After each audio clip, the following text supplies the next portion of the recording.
Now on WWAY News at 11, I'm Kylie Jones, live in Carolina Beach, where a man has reportedly drowned.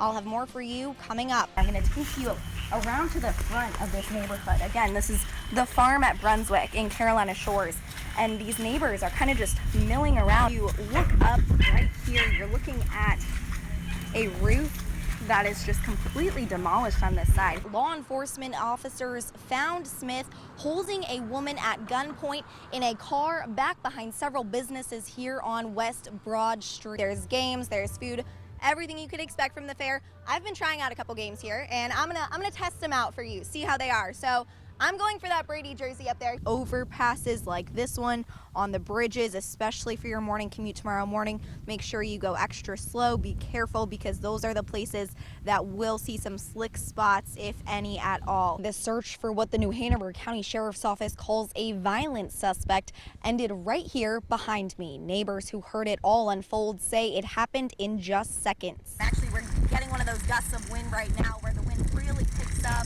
and the rain just comes down on you. We got here a little while ago, like I said. The drive down here was not too bad at first, but conditions are getting worse. We'll get to the courtroom in just a moment, but first we have viewer video in just moments ago. Take a look at this video sent to our newsroom. It shows police arresting Cedric Burnett downtown right here on Grace Street. The dramatic end to a 4-year investigation. He's now charged with first-degree murder.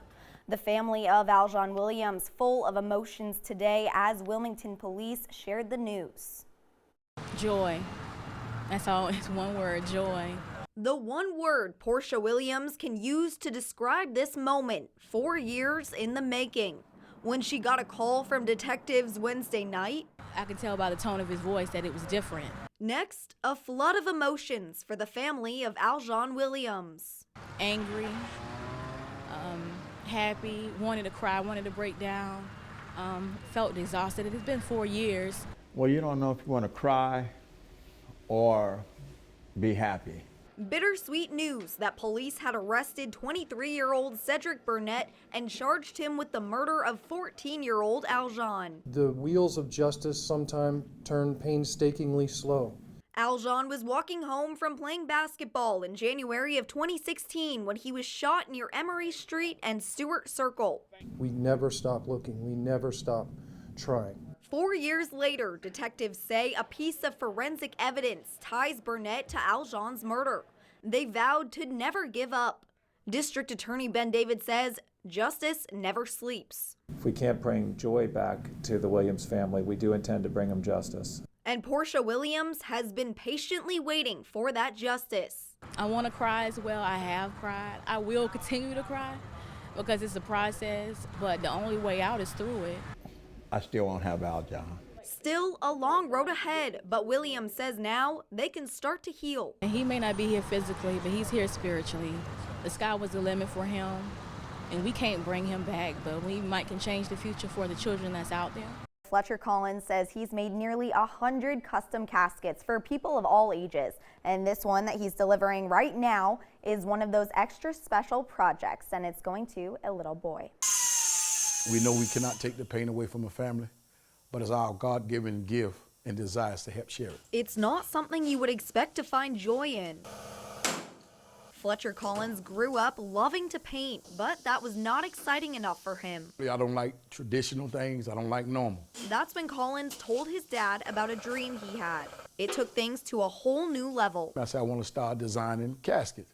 He said, Fletcher, you come up with some of the wildest ideas. He said, but I know you'll be good at it. Well, 6 months later, he was my first customer. And he never stopped. 6 years later, Collins and his team at Glorious Custom Designs have made nearly 100 custom caskets. A plain casket, it does not characterize the beloved. It doesn't leave that warm impact when you're sitting there at a funeral setting. So we wanted to do something different that would help bring back good memories.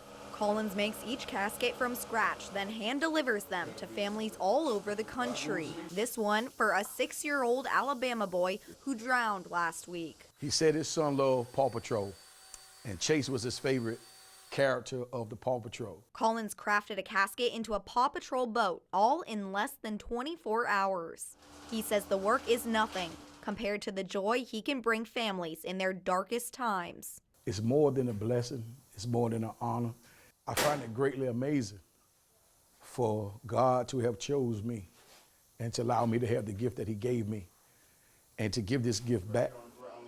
12 counts of child sex crimes. It may come as a shock to some, but to others. I reported it 9 months ago, and I'm wondering if in that 9 months period some other student has been assaulted. Roland Grice Middle School band teacher Peter Frank accused of indecent liberties with 6 of his students. He's worked for New Hanover County Schools since 1997. Parent Lynn Shoemaker, who's been vocal with the school board about taking a tougher stance on sexual misconduct, says she first got a message on social media 9 months ago. That her sister was a victim of a teacher in middle school and that she's suffering PTSD because he's still teaching in the same school, and it was her band teacher. Shoemaker says she tried to email the New Hanover County School Board. The response she got back, I had a moral obligation to report it, which I felt like I was reporting it to the elected officials who govern our public school system. Shoemaker says she was told that since she did not have a name at the time, the district could not investigate. Fast forward 9 months, District Attorney Ben David says a woman came to one of his employees. They were classmates at the time in Roland Grice some 16 years ago when this young woman was a student, and so was my employee. She related to my employee that inappropriate contact had happened with Mr. Frank. The New Hanover County Sheriff's Office launched an investigation which led to 5 more victims, one of whom is a current student. We frequently tell our children that if they see something, they should say something. We as adults need to model that behavior too. The investigation reveals these crimes date back to 2003, all the way through 2019. How many students were harmed by this person from the first time he was reported?